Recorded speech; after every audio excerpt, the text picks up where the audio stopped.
In today's show, we're talking about photography and when is it considered cheating?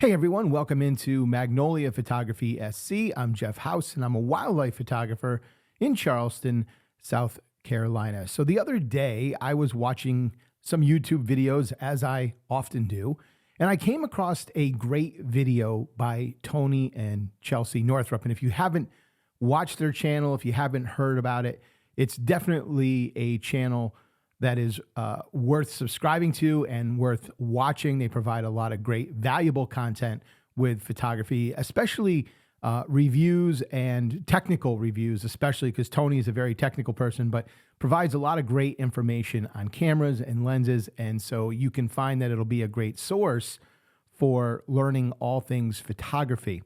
And so check it out if you've never checked it out before. But they put a video up, and the video was really focused on when is photo editing considered cheating. And it really got me thinking. I always love those types of videos because I think this is one of those conversations that raises a lot of different opinions. It has a lot of different perspectives. And it's really difficult to figure out what's wrong or what's right. And of course, when it comes down to it at the end of the day, I think that we all need to do what's right for us. Now, you're going to be judged for that, right? There's always going to be those people out there that judge you. But I always find the people that are the most judgmental about these things tend to have areas within their own photography that kind of cross the line or are questionable behaviors. And I'll give you an example of this. Tony and Chelsea were referring to a very well-known wildlife photographer. His name is Moose Peterson. Now, Moose is, he's a little bit of a different type of guy, has a pretty strong personality, but they were talking about in their video how he does not believe that there is room for photo cropping in the editing process, right? You should not be cropping your photos. That is not what the picture looked like in real life. But he is a believer that it's okay to use a teleconverter. So to me, that is very contradictory. You can't crop in post-production, but you can use a device that goes onto your camera to give you extra reach so that you can effectively crop as you're taking the picture.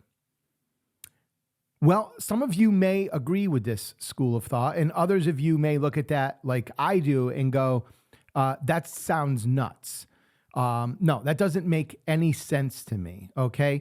Not everyone can afford a teleconverter. Moose is lucky enough where he has become a very successful wildlife photographer, and so spending the money on teleconverters and the $15,000 lenses that produce the best quality photos, you have an advantage because you have that luxury and that financial freedom to add those tools to your camera bag. Not everybody does. And so why should someone who can't afford a teleconverter be judged or be made to feel like less of a wildlife photographer because they crop their images in post-production? Now, this is just one little thing, just scratching the surface of the conversation, right? Tony and Chelsea in their video, they were also sharing some photographs, some very iconic photographs from National Geographic. And the scene or scenes that they were showing in their video, right, did not look the way they looked on the cover of National Geographic. National Geographic actually edited the photos in post-production to move objects in the photo so that they were not actually true representations of what the photograph was. This becomes a real question of what is okay, what is cheating, what's not okay. And again, I think for a lot of us, we have to answer this question for ourselves. One thing I do have a problem with is AI, right? That is a big thing facing the world of photography as we know it today, because people are actually using AI to create photographs. They're not using a camera. They're using a software to create photographs. But the problem I have with that is not that they went onto AI and created this image. It's the fact that they're lying about it and trying to claim it as their work, right? That's where I have a real problem with it. If you want to be part of a photography contest, let's say, for wildlife photography, and you're submitting an image that you did not take, there's just no room for that type of behavior. That should not be tolerated. That is not taking a picture. That is not the art of photography, and it goes against everything that the contest stands for. Now, maybe we'll get to the point where we will have wildlife photography contests based on AI photos, right? Based on what you can create with your imagination through AI. If you want to have a separate contest where that is the goal, that is the parameters, if you will, of the contest, then so be it, right? But at least everyone is on an equal playing field. Everyone knows who is in the world of wildlife photography how difficult it truly is. There are a lot of challenges when you are out taking wildlife photos. We have to deal with lighting. And as we know, lighting is such a key component to everything that we do in photography, whether it's wildlife or any other genre. Lighting is essential. So we have to deal with those things. We have to deal with atmospheric conditions. We talk a lot about this. We talk about haze and fog and all these different things that, especially if you're taking wildlife photos over long distances, these things can really impact and degrade the overall quality of your photos. There's a lot of other things that we have to account for as well. The animals themselves. We have to be patient. We have to be persistent. We have to wait for the moments to unfold when wildlife decides to give them to us. And then we have to be ready to capture them and hopefully capture them in an artistic way. So there's a lot going against us as wildlife photographers.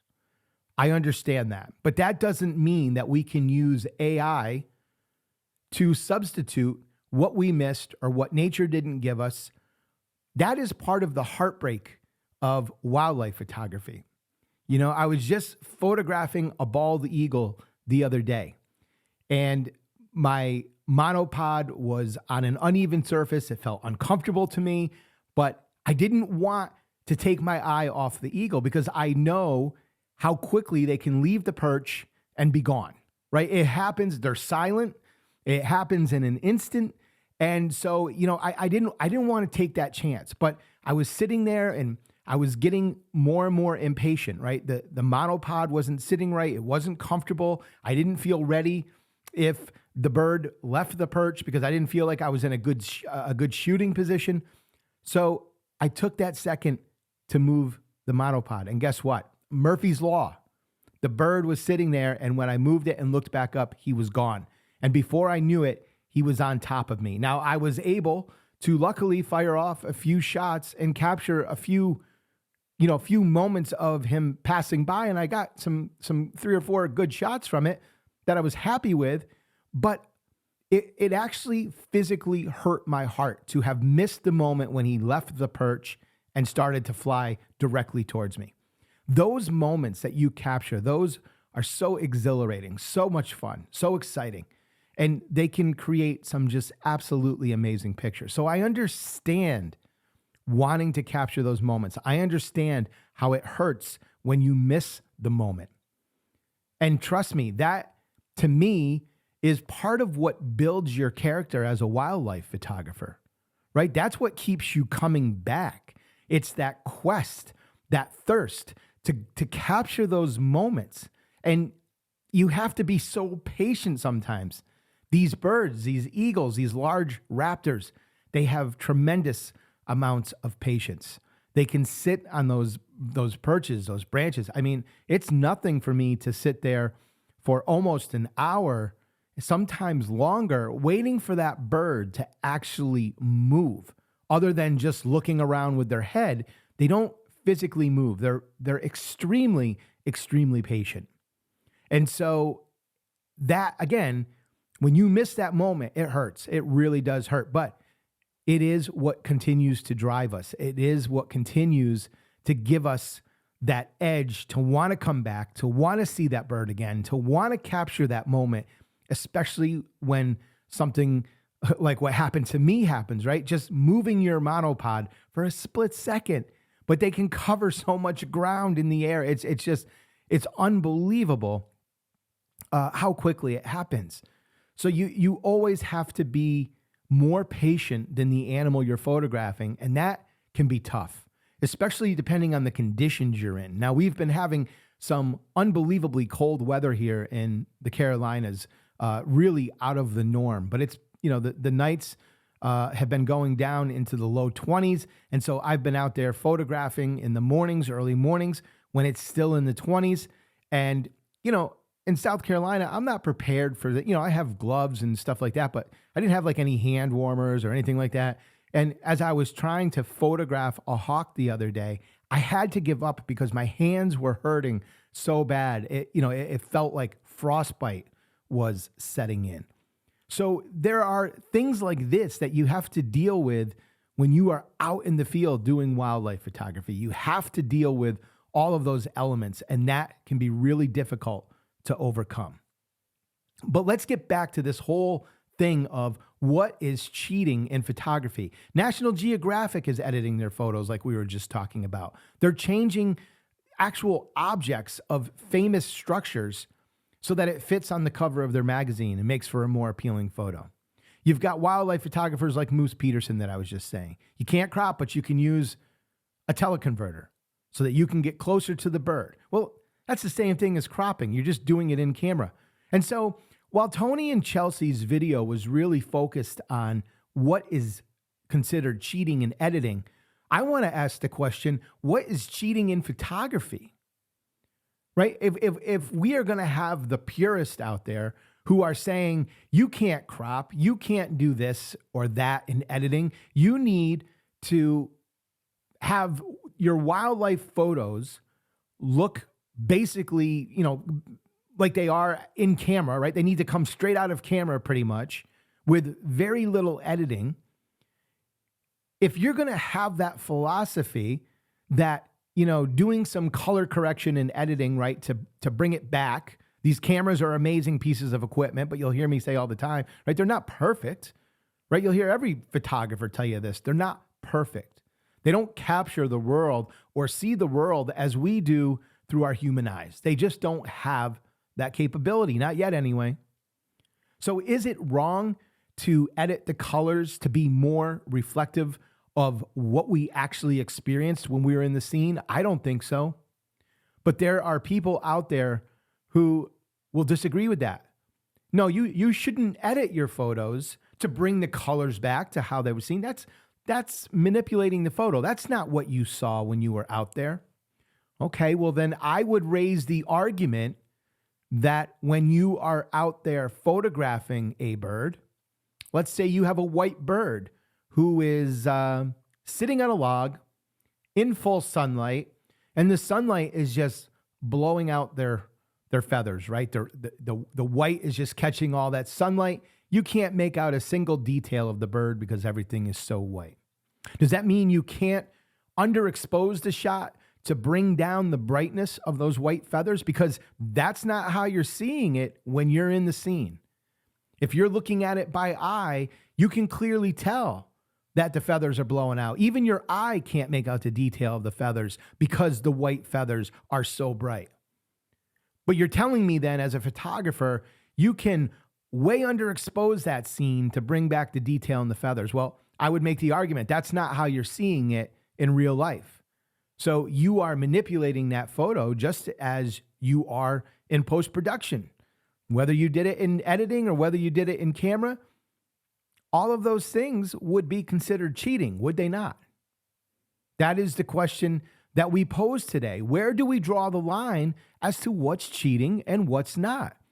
And for all those purists out there who want to act holier than thou when it comes to their wildlife photography and try to claim that everything they do is straight out of camera, if you're changing the exposure, if you're changing your aperture to get more background blur or less background blur, then you are a hypocrite, plain and simple, because you're manipulating your photo. You are not making a photo that is representative of what you took in real life. So I would make that argument. What do you think, though? Do you agree with that? Do you think that just post-production should be something that we're asking this question, is it cheating? Or do you think how we're actually capturing the images in camera, should that also be a question of, is that cheating? Now, I have talked a lot about this on this channel. When it comes to editing, I do believe, as far as my photos go, what you see is very reflective of what I saw in real life. Yes, there are some small enhancements that I make to make the subject pop out a little bit from the background, right? But that's more just from a visual interest for the viewer. It makes the photo more interesting. I'm not really changing what I saw there, but if we're going to say that is, again, I'm going to circle back to, so is changing the exposure in camera. So I do things like that. Really, the biggest edit that I will do with my wildlife photography is add a sky. And to me, I do not see a problem with this, but I know there are many people out there who disagree with changing the sky in wildlife photography. And I want to explain, just in case you haven't heard me talk about this before, why I think this is okay. When we are out photographing birds, okay, I'm going to use birds because that's typically what I'm out there photographing, and you are exposing for the shot of a bird sitting on a tree branch, you will typically have the sky behind you. And so when you have that situation, what we have is a sky is typically going to be brighter than the bird we're photographing, than our subject, right? The sky is brighter than our subject. Well, we have two options to expose that picture. We can darken down the exposure so that we can get the detail in the sky, right? We would have all that detail there. But when we do that, that's going to make our subject very dark. It's going to turn them into a silhouette. The other option, of course, is to expose for our subject, right? And when we do that, we're going to have to make them brighter because of the sky being so bright behind them. We need to make our subject brighter. And when we do that, of course, it's going to make the sky that much brighter. And it means that we're going to lose all the detail in the sky. So the only way to combat this, and you will often see this even with portraiture type shots, if you want a detail in your sky and you want your subject to be perfectly lit, you have to expose for the sky, and then you have to, which will darken down your subject again. You then have to add an external light onto your subject so that when you take that picture, that flash of light hits your subject, lights them up, and exposes them properly. Then you have a very complete looking picture, right? You have a sky with all the detail, and then you have your subject all in detail. That is the only way you can do it. Well, of course, there is another way you could do it. You could take a picture exposing for the sky, then you could take a picture exposing for the bird, and then you could merge those two photos together in your editing software and use the best exposures from both pictures, right? You can use the best exposure for the sky, use the best exposure for the bird, and you can bring in a picture that you basically, composite together to have a well-exposed picture all around, and you get the details all around. But again, that's cheating, is it not? That would be considered cheating for many wildlife photographers. I don't have a problem with the sky. And again, I want to continue to explain why I don't. One, for the reasons that I just explained. We don't have the luxury of using external lighting where we can expose for the sky and light up our subject. One, we can only take so much equipment with us out into the field when we're doing wildlife photography. I don't know about you, but I don't have the capacity to be carrying lighting equipment. Two, we don't have the time to set up the lighting equipment. Usually animals and birds aren't that patient or that cooperative for us while we're setting up lighting. Three, the lighting would be ineffective in most cases anyway because of the fact that we're usually shooting at some sort of distance with wildlife. And so the light from a flash or something along those lines isn't even going to really be that effective in lighting up our subject. And lastly, the fourth reason is it wouldn't be very respectful of the wildlife, right? To be hitting them with bright flashes. They're already spooky enough, right? They're already shaky enough, worrying about us as humans and what we're doing. And are we threats? Are we predators? What's going on? I can guarantee you, if you start hitting them in the face with flash, it's not going to help their behaviors or their comfort level with us out in the field. So for those reasons, we can't use the external lighting, right? We're being stripped of those tools because of all of those circumstances. So for me, what I do as a photographer is I edit my photos pretty quickly after I take them. And even if I didn't, I would make some sort of notes. But I make a mental note of what kind of sky I had when I was out photographing those pictures. Right in here in the Carolinas, we get a lot of beautiful morning skies, right? Beautiful sunrises, a lot of, pinkish, oranges type skies, right? With the sun coming up in the morning. It's very, very pretty.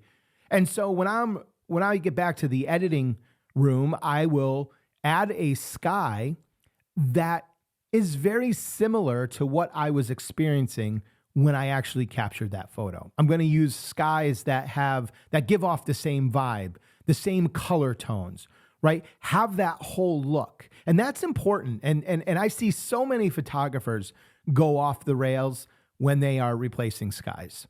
And, I just saw one the other day from a photographer that is a friend of mine on Facebook, and they replaced it with a sky, and it just looks ridiculous because the bird with the sky that they used, it looks like the picture was taken at about 40,000 feet, right? It's just one of those skies that you're like, that looks really high, like you would be really high in the air. The picture didn't make sense. And when you replace a picture with an incorrect sky, it's glaringly obvious.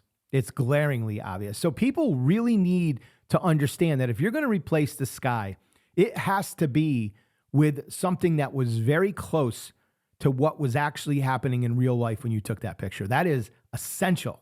That is not a step that can be overlooked or taken lightly. It is essential to have a sky that is giving that same vibe, giving those same color tones, the same type of lighting. If you go out and take a picture in the morning and you have one of those, beautiful sunrises with pinks and purples in the sky, and you throw a blue sky in there, the lighting that would come from a blue sky would be very different, right? Because the sun angle would be completely different in that situation. That is going to be evident if you put that into an early morning picture. That just does not work. Same thing would hold true if you were to put that purple and pink sky replacement into a picture that you captured in the middle of the afternoon, right? It's not going to make sense because the lighting on your subject is probably going to be much harsher looking. It's not going to be soft like you get in the morning. It's going to be apparent that you replace that sky or something is off about the photo. And the viewer may not understand what it is. They may not understand you replaced the sky. They may not understand any of that. They don't really care. But the photo will feel weird to them. It will feel awkward, and they really won't like it as much because of the feeling that they're getting from the photo. The lighting will be way off. So that comes down to your personal opinions, though. This is what I was saying at the very beginning of the show. We all have to decide what's right for us, right? Where do we draw the line? I have no problem doing the sky because I am not adding something to the photo that wasn't there. I'm just putting something into the photo that was there that we can't capture because of the limitations that we have in wildlife photography. And quite honestly, if you don't do that, your photos suck. Because if you take any kind of photo with a bird, and you're getting a bunch of white skies and just dull skies, it really degrades the overall look of your photo. Now, the purists out there will say, well, you don't take a picture of a bird on a branch against the sky. You wait for them to fly off the perch, and then you get them, you photograph them with a background of trees or marshland or wherever you're photographing, right? That would be their answer to that. But that isn't always the case, right? Some of us, have limited time when we go out there. You may only have an hour to go out. You may have an hour and a half to go out and try to capture some wildlife photos. And that bird could very easily sit on that branch all morning long. But maybe you want to take some pictures. Well, I see no harm if you want to take those pictures and put a sky into your photo that was similar to the sky that you had at the time that you took that photo. Where does the line come in? Where is photography cheating? I think this is such a hard thing because so many purists out there are just dead set against photo editing. And for those of you who've been around photography for any length of time, you most likely have heard of Ansel Adams, right? A very, very famous photographer, really well known for his beautiful black and white landscape photos. Well, let me tell you, folks, Ansel Adams was in the darkroom for hours, manipulating his photo, darkening things down, lightening things up. Ansel Adams, those pictures that you see of Ansel Adams, they didn't come out of camera. There is a lot of manipulation. It's just how the manipulation worked at the time that he was a photographer, right? We're talking about the film days and darkroom days and all of those things. So yeah, he wasn't using Photoshop. He wasn't using Lightroom. He wasn't using the software that we have available to us today. But that's how photography has changed, right? Everyone who used to shoot film cameras, man, they went nuts when digital cameras came out, right? Oh, this is ridiculous. This is never going to catch on. Everyone had, a major panic attack when photography moved to digital. And, and we see this throughout history, right? Now we're all having panic attacks over AI and different things that are going on in the world of photography. Technology's changing. And I do think that as technology changes, we need to set some new rules, put some new parameters in place to keep photography real, right? Keep it honest. But like I said earlier, start having AI photo contests. Let those people who enjoy making photos through AI go enjoy it. Go do what you love, but just do it with people who have similar interests and you're comparing apples to apples. We got to stop the AI coming into the world of photography because those are two different worlds that don't belong together. That makes sense to me. That makes sense to you? What do you think, guys? Where is the line of cheating in photography? Because I think that, again, I want to keep stressing this point. I hear these purists all the time. No, you can't edit. You can't use cropping. You can't use color corrections. You can't do this. You can't do that. But they're out in the field manipulating their cameras and manipulating the scene that is before them, that is before their eyes. They are not photographing the scene that they are looking at or that they are experiencing firsthand. That is being manipulated just in camera. But for some reason, because they're doing it in camera, they feel that they are somehow better than the person who might be making some of those adjustments in post-production. I think there's a lot of hypocrisy here. I think there's a lot of questions to be talked about, to be discussed. I think the biggest thing is just be true to yourself and just be true about the work you produce. Don't create something AI and try to claim it as your work. Don't add an animal using AI to an animal that you have in a scene, right? Don't capture like a duck on a pond and then use AI to, add in an osprey like it's coming down to attack the duck or something. You can't do those types of things, right? That is crossing the line. I think we can all agree that is crossing the line. But to edit, to crop, and to keep that photo, mostly true, I have no problem with those things. I have no problem with the editing process to improve the photo, because we do have limitations with our cameras. We do have limitations with what we can do to capture images in wildlife photography. All right, that's where I'm going to cut it today. I want to know what you think. This is such a hot topic in the world of photography. Go check out Tony and Chelsea Northrup's video on when is editing cheating. Watch this one. Comment on both. Let me know what you guys think about the whole editing process, image capture, where you draw the lines personally, what you think is right, what you think is wrong. I would love to know your thoughts on this. Thank you so much for stopping by. If you thought this was an interesting topic, an interesting video, please consider subscribing to the channel. I would greatly appreciate that. Be sure to like it. Click the bell icon too so that you get notified every time a video comes out. And hey, for those of you out there who might want to improve your editing process, especially on wildlife photography, you have any interest in that, I do offer some services online. You can send me a photo that maybe you're interested in.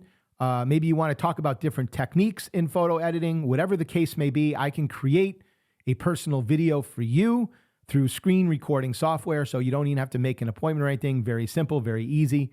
If you're interested in that, be sure to message me and let me know.